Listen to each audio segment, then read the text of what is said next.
경찰이 민주노총과 한국노총의 건설노조 사무실을 압수수색했습니다.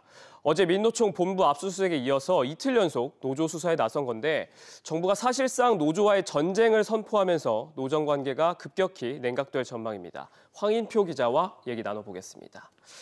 황 기자, 먼저 압수수색 배경이 뭡니까? 네, 경찰은 건설노조가 건설 현장에서 소속 조합원 채용을 강요하거나 금품을 요구하는 등 불법 행위를 저질렀다는 혐의에 대해서 조사 중에 있습니다.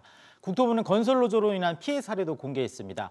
2주간 피해 접수를 받았는데 이 전국 1,494곳 건설 현장에서 2천여 건의 불법 행위가 접수됐고 108개 건설사가 3년간 이 원래비와 노조 전임비 등으로 1,686억 원을 건설노조에 줬다고 밝혔습니다.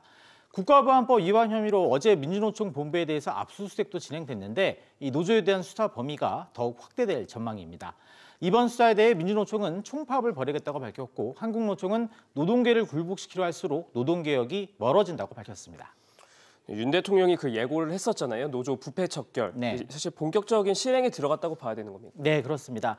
지난해 윤 대통령이 노조 부패 문제에 대해서 얘기를 했는데 먼저 한번 들어보시죠. 노조 부패도 공직 부패, 기업 부패와 함께 우리 사회에서 척결해야 될 3대 부패의 하나로서 우리가 여기에 대해서 엄격하게 법 집행을 해야 된다고 생각합니다.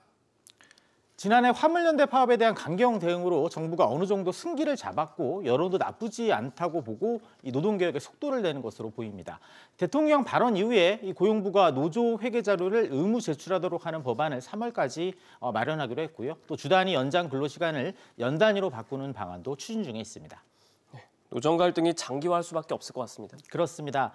건설노조에 대해서 경찰의 압수수색에 이어 국토부가 이제 피해 사례에 대해서 수사 의뢰에 나서기로 하면서 노정 대립이 더 격화될 것으로 보입니다.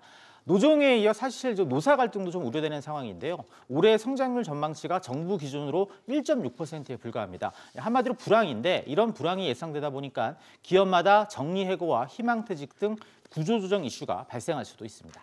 황 기자, 잘 들었습니다.